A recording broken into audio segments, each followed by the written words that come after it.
Um, hey everyone, welcome to the channel. I think this is my first official recorded video. I did a live stream earlier, but this is going to be the first video where I would probably do some editing. I don't know how much though. And we'll be looking at going through this book and coding up any examples or exercises that are part of this.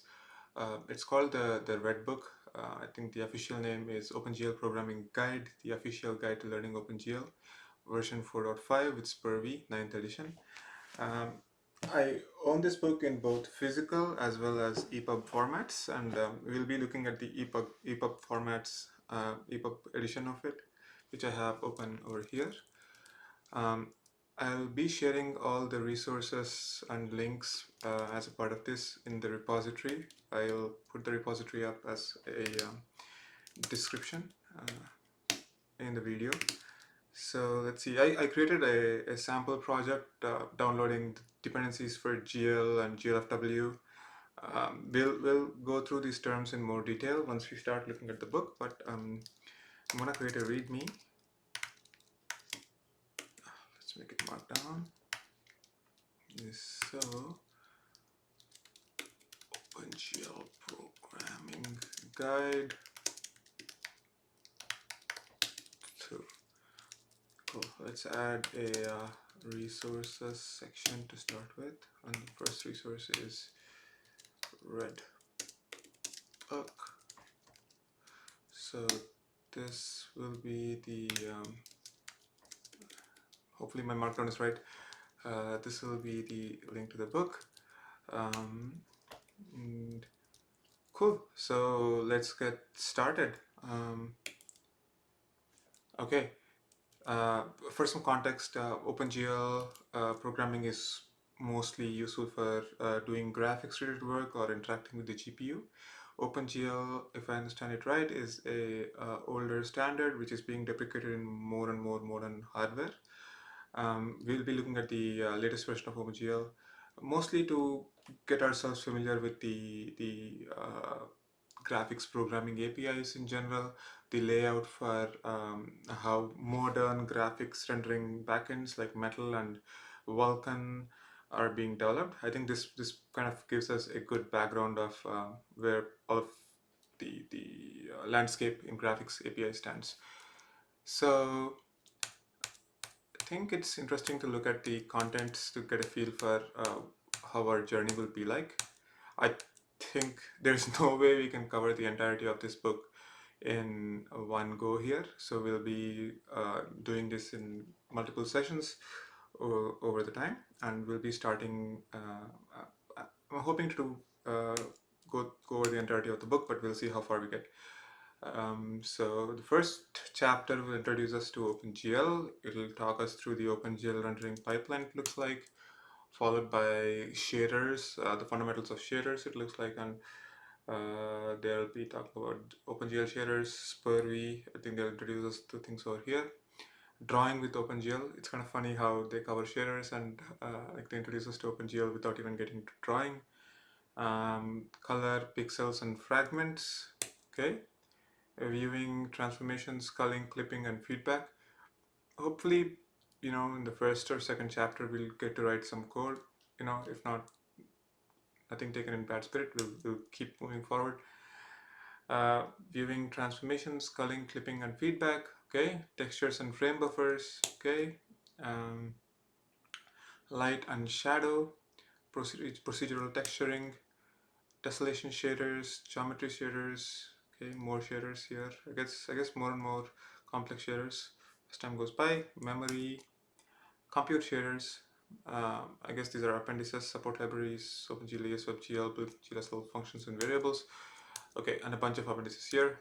They're also linked all the pictures. So I think it's nice to put a date here. So today is July 11th. 2022. This is where we'll be covering part 1 of things.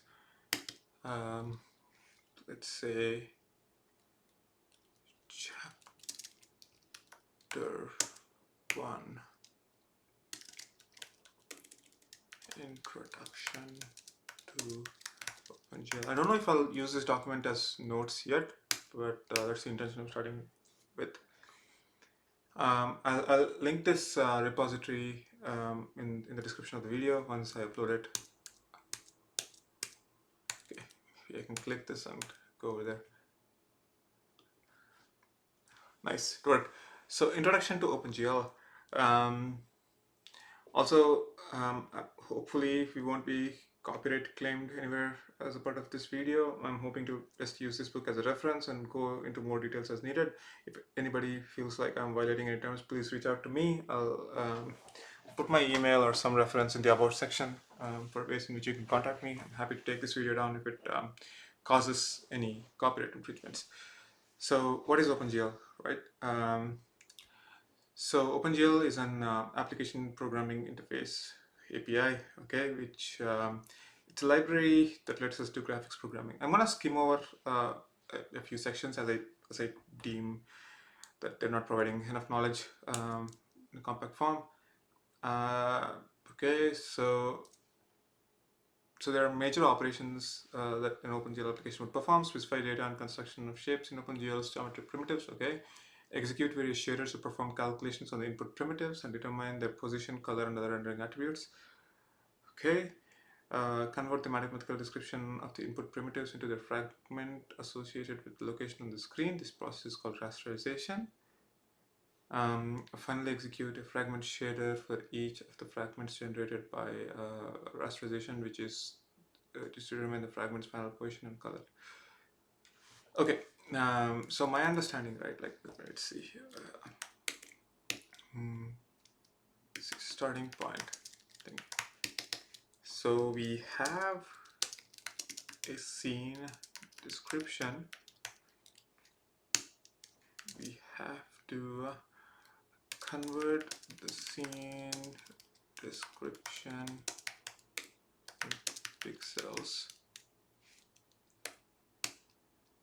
And the challenge here, as far as I understand, is how do you do it efficiently and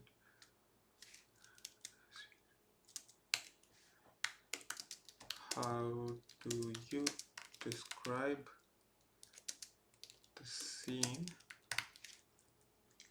So these are all the things that I feel like OpenGL is going to solve, and this is where we are starting.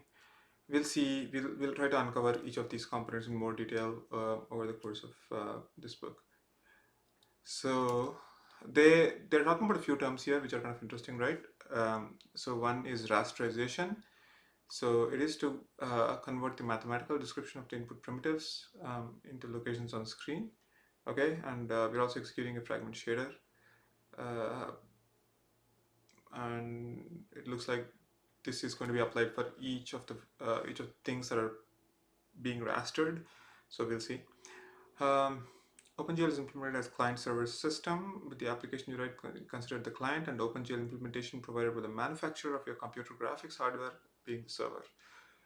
Okay, so we have a client and a server, and in some implementations, the client and server might execute on different machines and are connected to over the network. In such cases, the client will issue an OpenGL command that has a network. Okay, so they're saying that OpenGL is taking commands. So client versus server. Code we write is the client. Hardware. I don't want to say hardware.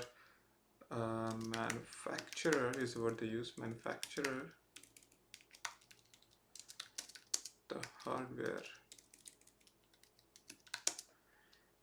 implements the server. I think all this is to say that the server is a black box.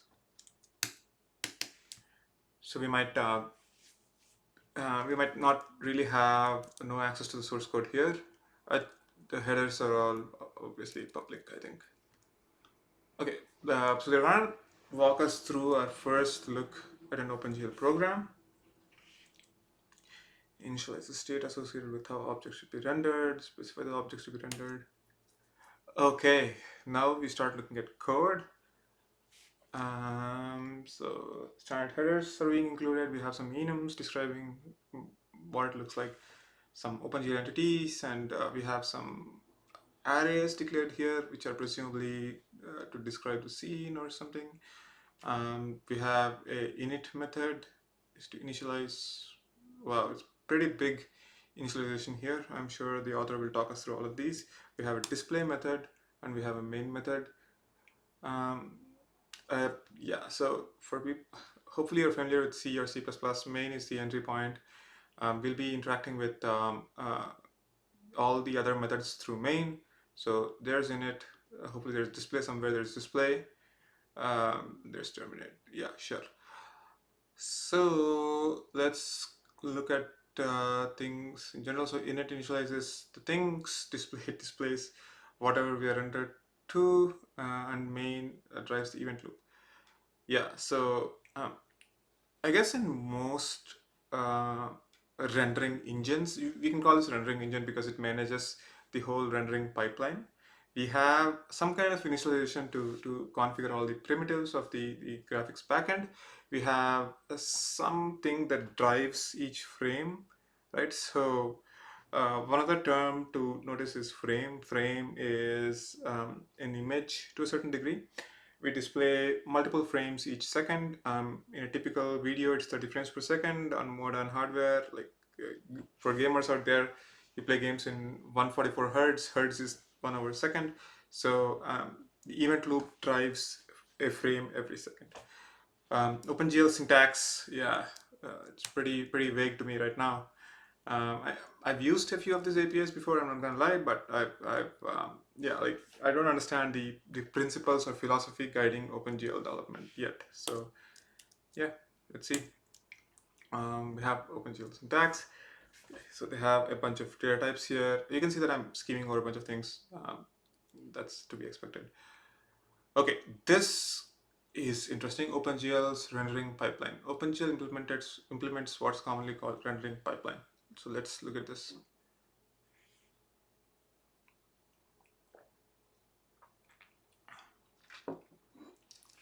Okay. Um, so I actually want to bring up the notes here to sketch out what we have, right? Yeah. So it looks like the rendering stages, right? Let's start with the stage one over there. I'm just gonna write this down so that I remember things. I'll talk about what I think these do, and then we can fix up our wrong assumptions or correct our understanding over time. So when we looked at the starting point, we talked about having a scene description, right? I guess vertex data captures some of the scene description. Then we have vertex shader. I don't know what it does yet. Tessellation, control shader, tessellation, evaluation shader, geometry shader, rasterization, no, primitive setup, and culling, rasterization, 9, movement shader. Okay, so I think this is very important to understand, right? So if you look at our starting point, right, we have a scene description, and I think the screen description is vertex data. To convert the scene description to pixels, I think part of it is covered. Like in the previous page, we talked about fragment shaders operating on the fragment. So I guess like this happens towards the last level step. Client versus server. I think what that's talking about is how each of these are being conveyed to the server. Anyways, let's look at things in a little bit more detail. We'll go back as needed. OpenGL begins with geometric data. You provide vertices and vertices and geometric primitives. First, it processes it through a sequence of shader stages. Okay, so looks like all of these add or enrich the data that we pass through, and they do a specific thing. Of course, I think these are like there are multiple components. I don't know what the color code here is for. We'll figure it out. OpenGL begins with geometric data you provide. First, it processes through a sequence of shaders, vertex shading, tessellation shading, which itself can use two shaders. Okay, and finally, geometry shading before it's passed onto the rasterizer. The rasterizer will generate fragments for any primitives that's inside the clipping region and execute fragment shader for each of these generated fragments. Okay, so to me right now it feels like you have to code up multiple parts here. Um, uh, some of these you have control over, some of these you don't have control over, and we'll figure those out once we start reading. Okay, now we go deeper. Preparing to send data to OpenGL. Preparing to send. Okay, OpenGL requires that all data be stored in buffer objects, which are just chunks of memory managed by OpenGL. Populating these buffers with data can occur in numerous ways, but one of the most common is to specify data at the same time as specify buffer size using. Okay, data and the name, the identifier are specified in the same command. It's called GL named buffer storage. Sending data. Okay, if you specify the data, it's not sent yet. Apparently, we also give a name or an identifier to the data. Makes sense. Um, After we initialized our buffers, we can request geometric primitives be rendered by calling one of OpenGL's draw commands, such as GL draw arrays. Drawing in OpenGL usually means transferring the vertex data to the GL server.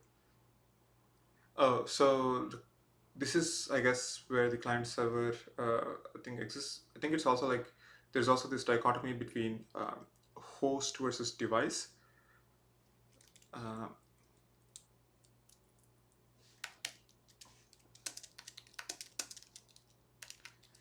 Host is the CPU, device is the GPU. I think on some modern SoCs, sorry, uh, there's not much difference. I think there's device addressable RAM and host addressable RAM, which are both the same. So you start by, but sticking to what we're talking about here, we start by looking at the host, operating on the host. The code is executed in the host.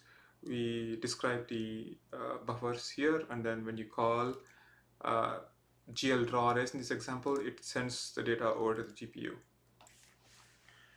Okay.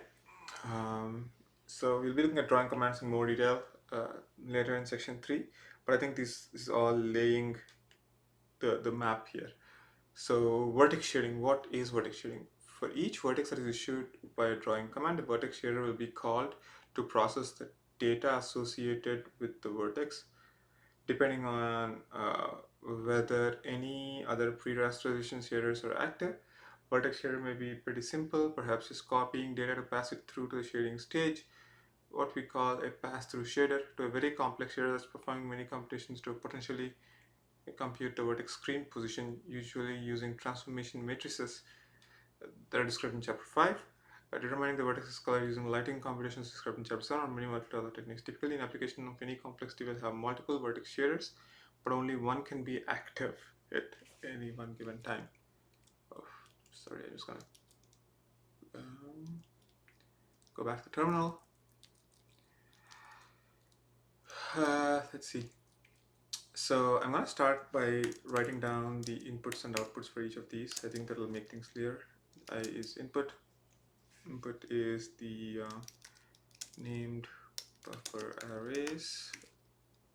I guess both input and output are the same. Vertex shader. The input is the primitives, or rather vertex structures. and the output is shaded vertex structures. Shaded meaning some function is applied per vertex. Okay, I think that's right. Okay, let's see what's next. Tessellation. I guess the other point here to be noted is only note only one vertex shader can be active at any given time. Okay.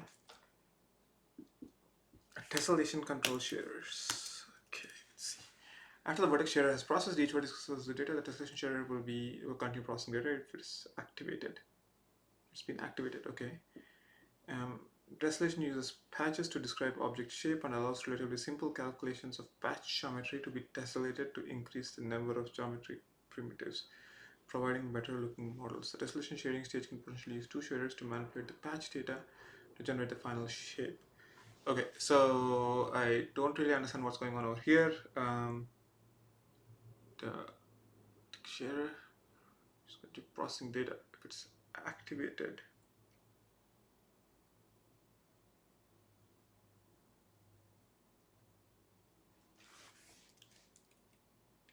Have no idea based on reading the description there. Shaded vertex structures, presumably.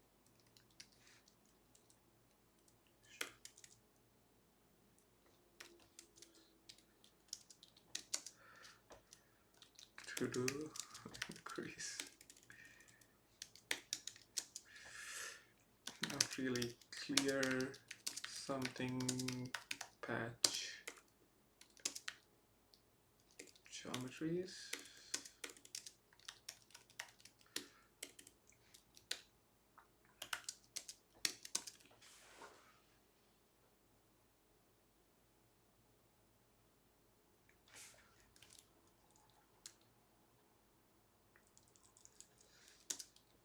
Increasing patch geometries.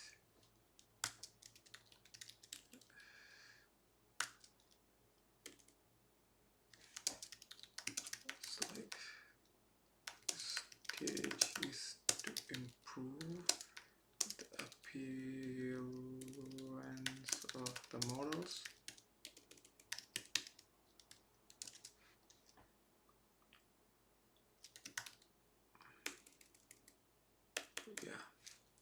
Yeah. Let's call the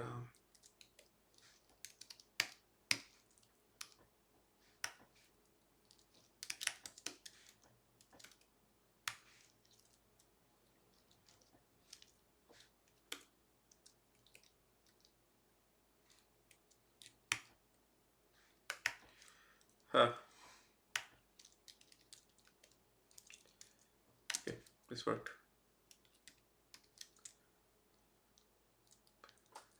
I'm gonna say tessellated structures. Okay, input here is tessellated structures. We'll see what the output is. Brief second. Geometry shading allows additional processing of individual geometric primitives. Okay, but powerful. Okay, shaded, slated, also known as geometric.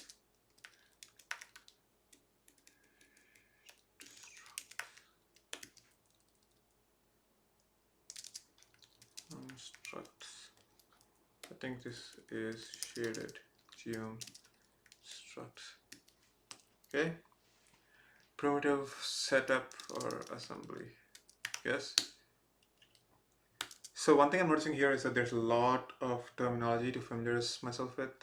So Yeah, I don't know how much of this I'll remember. Hopefully, a lot of it. Primitive assembly. The previous shading stage, all operations and all operate on vertices with the information about how the vertices are organized with geometric primitives. The primitive assembly stage organizes the vertices into their associated geometric primitives in preparation for clipping and rasterization.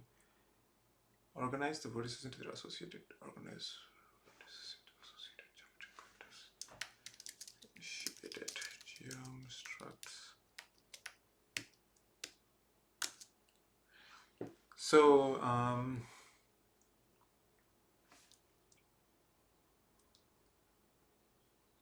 the way I'm seeing this, right, I'm gonna write down a example mental model. Mental example.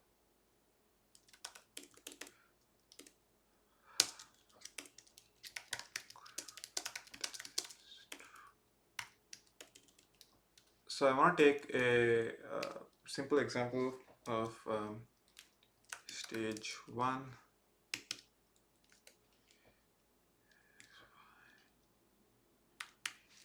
Right, and then walk through how I think things will look. So let's say in stage 1 we have 3 points, right? 1, 2, 4, 5, 10. So after stage 1, vertex shader, we can apply some complex functions on these, complex shaders on these, and then convert them into, let's say our function is example shader function is f of x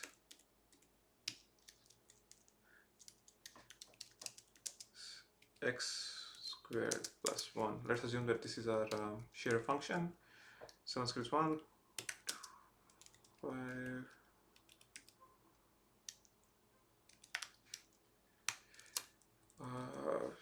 17, 25, 26, 81, 82. Right, I think this is what is happening.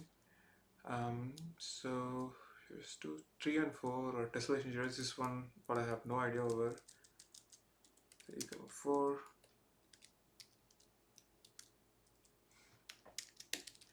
So I think what happens at this stage is we lose the per vertex concept and we get to like multiple geometric primitives. This is my understanding.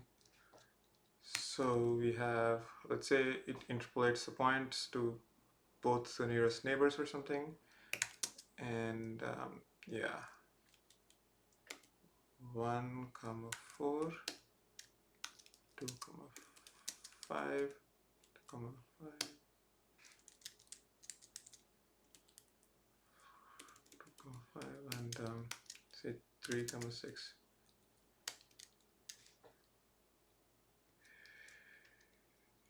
D of x tessellation is a set of, or an array of x comma y, right, minus 1, minus 1, x comma y, x plus 1, y plus 1. I really like writing examples down so that it makes things very clear for me.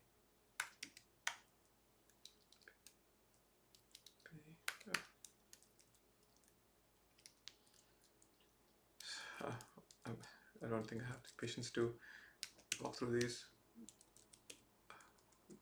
Just assume that these are right.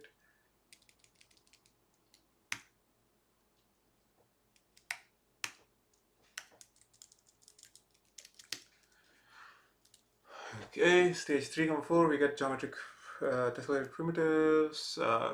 So we get to further shade them. Let's see, g of x, x comma y.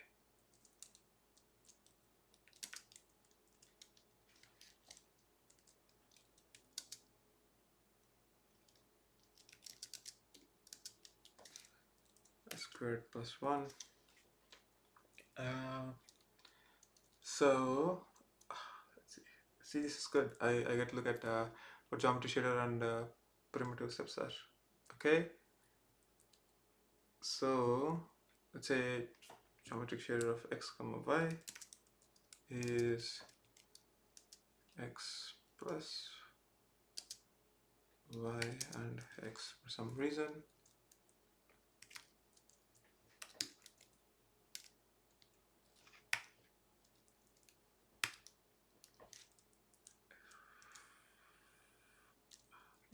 Just to make it easier for myself, I'm going to go by 5. The thing here, though, I think we get to operate on arrays, right? So I think to make it a little bit more interesting,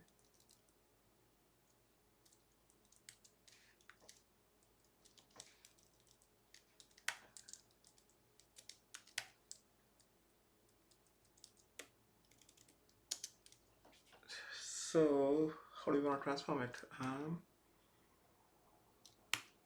Let's sum up the neighbors. Sum with next index. Okay, 1 4 2 5 is 3 9, 3 9, 2 5, 2 5 1 3 6 is 5 11, 4 10. Okay, hopefully this makes sense. So I'm basically adding it with the next index, and for the last one I'm going to add up the first one. So geometric shading is done. Primitive setup. Okay.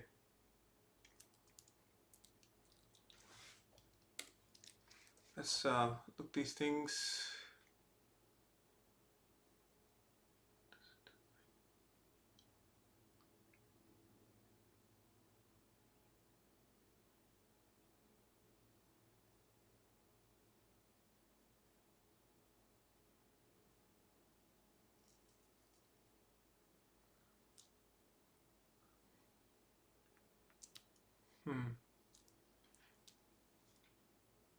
So grouped geom structs spatially to make clipping easier.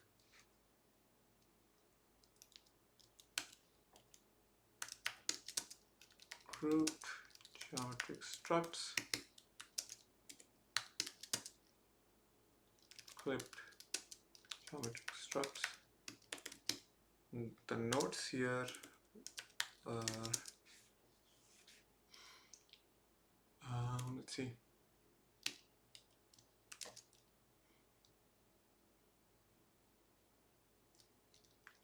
Viewport is what's visible to the user.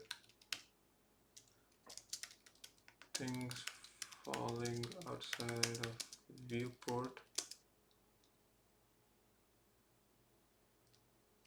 don't aren't permitted to be drawn.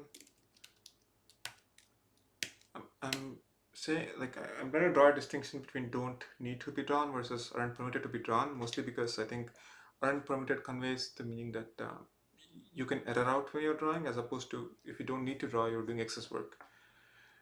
This operation is called clipping. Things are clip.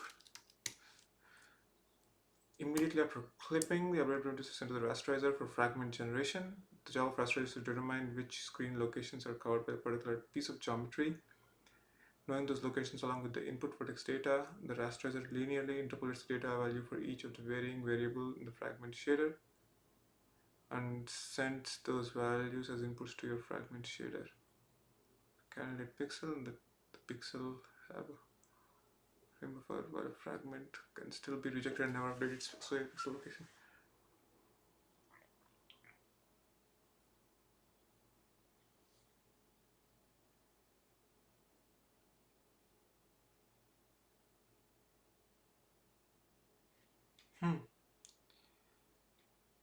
I see.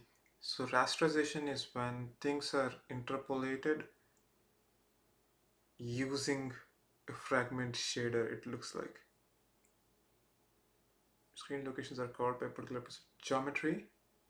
Knowing those locations along with the input vertex data, the raster linearly interpolates the data values for each varying variable in the fragment shader.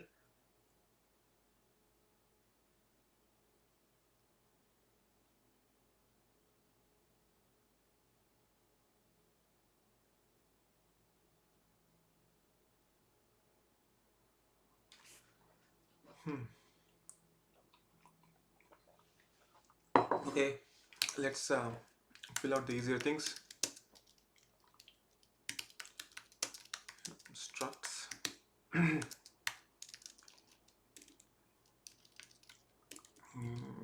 Fragment data. I think fragment data needs to be elaborated on. Fragment is a candidate pixel.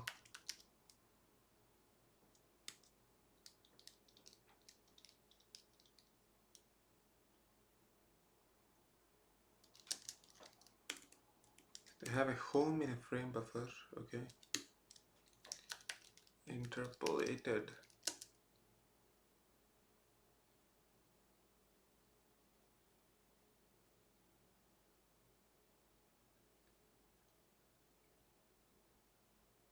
Interpolated based on the fragment shader.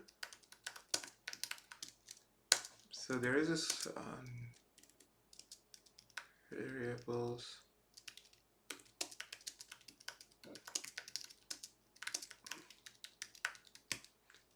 This part isn't really clear to me. Looks like rasterization has to be aware of the fragment shader.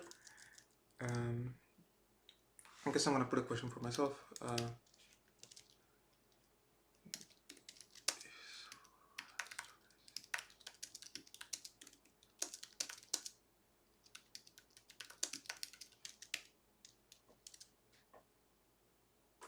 Also, interpolation is platform dependent. That's interesting, right? Okay. So to be honest with you, I think clipping makes a lot of sense to me. Primitive setup kind of makes sense to me. It looks like it doesn't change the output or anything. I don't think this is user configurable or user modifiable. Clipping and culling are also not user configurable, as looks like. I think the rasterization, I also don't think is user configurable. I think the next, like the stage that is user configurable is fragment shader, because all this is doing is interpolating based on fragment shader. So we'll see what fragment shader is. Okay, I'm gonna move this to this side. Okay, fragment shading. So yeah, this is the final stage where I'm gonna at least write down the input. It's easy. Fragment data, right? Output. Initially, use shader to determine the fragment's final color. Although in the next stage, per fragment operations, you can modify the color one last time, and potentially its depth value. Fragment shaders are very powerful. They often employ texture mapping to augment the colors provided by vertex processing stages. A fragment shader may also terminate processing a fragment if it determines the fragment shouldn't be drawn. This fragment is a lot of new terms here. Depth value, like fragment discard. We'll keep these out of our minds for now, unless we like need to refer back. We know at least that we've seen them. But yeah, if we think about the difference between shaders, deal with vertices and fragment shaders, is this: vertex shading, including tessellation and geometry shading, determine where on the screen a primitive is, while fragment shading uses the information to determine what color the fragment would be. It's interesting little tidbit. I think I'm gonna add this verbatim to our notes. I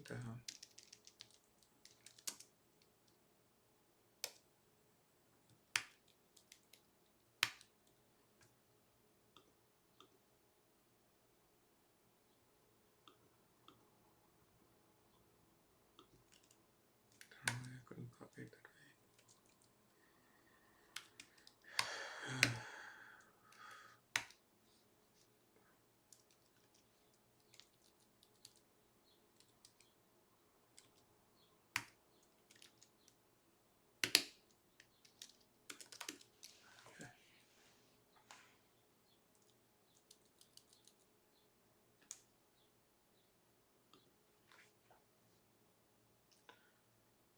Okay. I don't think we've looked at the outputs yet. I'm just gonna say the outputs is colored fragment. I always thought of fragments as like pieces, but it looks like fragments are actually just pixels all over the screen, whereas vertices are critical scene descriptors. Okay, so per fragment operations, additional fragment. I'm just gonna list this down for completeness. I don't know if this will be something that we'll be looking at or not. I'm just gonna have it there. Per fragment, that's a capital F operations. You colored fragment. Additional fragment processing instead of what you can currently do in a fragment shader. The final processing of individual fragments. During the stage of fragments visibility is determined using depth testing and stencil testing. So these nodes, depth testing, stencil testing,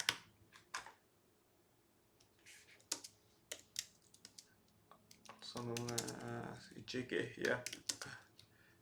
See, buffering. Typing isn't particularly good today, so well, you'll have to excuse me for that. Okay, so it looks like they're all testing if the fragment can be shown or not.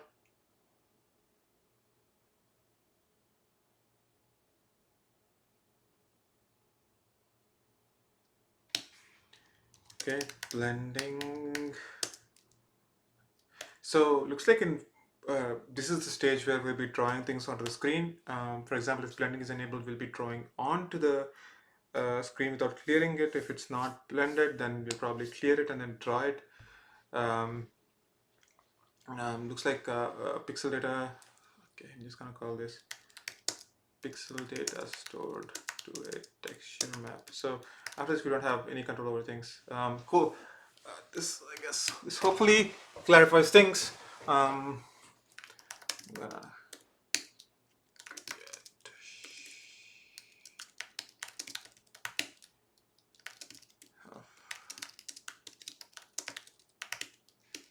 read me with some notes. Okay, we have that committed. Okay, so we skipped the program before. Trying to think if we should go over the program in more detail now. Don't think it'll hurt for us to do this, but let's go over it really quickly because it's not really concepts. It's just going through syntax. At least for me, I tend to pick up syntax while I'm writing the code as opposed to just like reading through it. So, but let's go over it and get a feel for what's going on. GLFW init initialize GLFW library. It's I think GL for windowing system. I don't exactly know what GLFW means, but hopefully that's that. Okay, there's a GLFW create window, which configures the type of window we want to use for our application. Okay, takes in OpenGL context, which we must make current. Okay, looks like there's a context for each thread. There's GL3W in it, which is our helper library. GL3W simplifies dealing and accessing functions. Okay. Yeah, looks like we already are using quite a few libraries here, GLFW and GL3W. Okay, the OpenGL initialization. Let's see.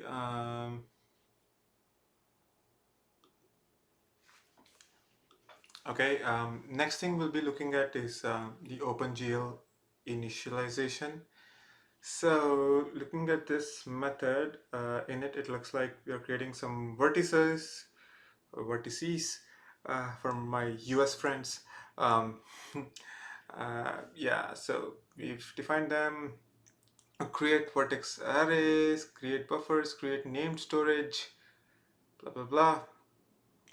I think we'll be looking at these in greater detail in the later chapters, but oh, actually it's right here.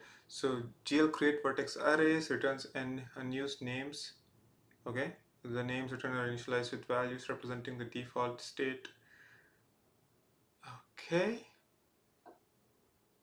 Okay, so this is returning the names in VAOs, it looks like.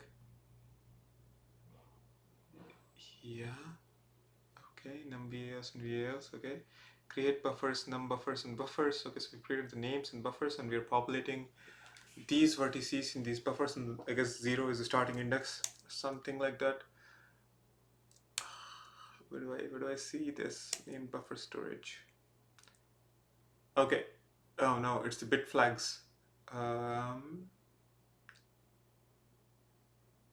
okay, we'll look at these in great detail in the future. Uh, so there's also bind vertex array, which I guess is over here. Array other than 0 and was returned from the vertex array object becomes active. Okay, okay.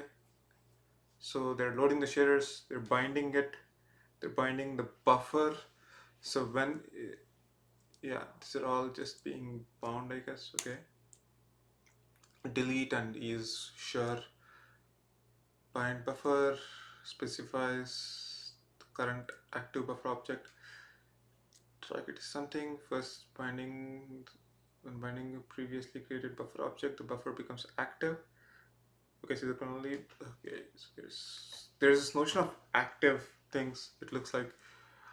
We'll see them more in examples. We'll see what happens when we write to inactive things as well. GL is buffer, sure. So we looked at vertex arrays and buffers, and vertex arrays are stored in buffers. So for, okay. So initializing our vertex and fragment shaders. Every OpenGL program that needs to draw something must provide at least two shaders, a vertex and a fragment shader. Yep. In our example, we do that by using our helper function, load shaders, which takes in shader info structures. All the details for structure are in the load shaders.headers file. I don't think they've shown us this header file yet, so we'll take a look at it later. Yeah, vertex shader layout. I don't know what this layout is.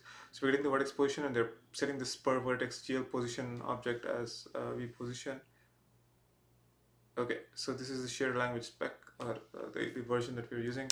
I think we'll come across a lot of these when we're writing the shader, so I'm not going to spend too much time about them over here.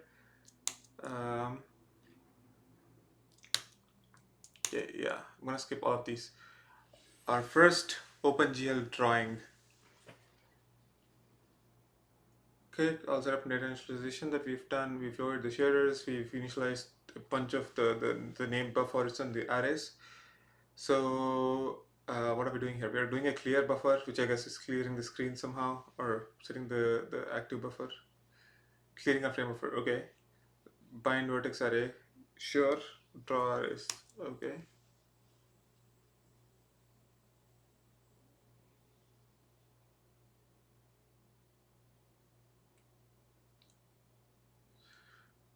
Wow, things are like very descriptive over here. I think it's to provide configurability. So I think when we start writing code, we'll know a little bit more.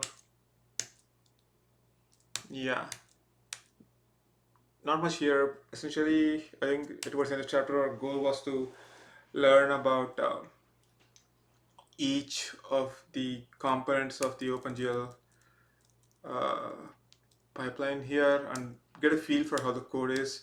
So if you look at the code, let's look at the whole code to get a better picture. So we've initialized, we've created some buffers, we've looked at we've named the buffers as well. We created, we referenced some shaders, we loaded the shaders, or we compiled the shader programs, and we are saying that we are using this program, we are gen vertex arrays, uh, we are binding the vertex arrays, we are binding the buffers, setting the vertex attributes, enable vertex attributes, okay. Clear the buffers, we are binding the vertex arrays and drawing the vertex arrays, okay. And then we're doing that each time. the vertex attributes thing wasn't really clear to me, so I'm going to take another look at it just so I have a better picture. Specific. Okay. Still talking about shaders, something about fragment color space. We'll look at that later. In the final two routines in it deal specifically with associating variables in a vertex shader with data that we've stored in the buffer object. Exactly what we mean by shader plumbing. Okay, to associate data going into our vertex shader, which is the entrance to all vertex data, to get processed by OpenGL, we need to connect our shader and variables to a vertex attribute array, and we do that with GL vertex attribute pointer routine. Specifies where the data value for an index can be accessed. Okay, very flexible command as long as the data is regularly organized in memory. And you can use GL vertex tell OpenGL how to retrieve data from that memory, in our case vertices. Yeah, looks like we are associating additional data for a given vertex.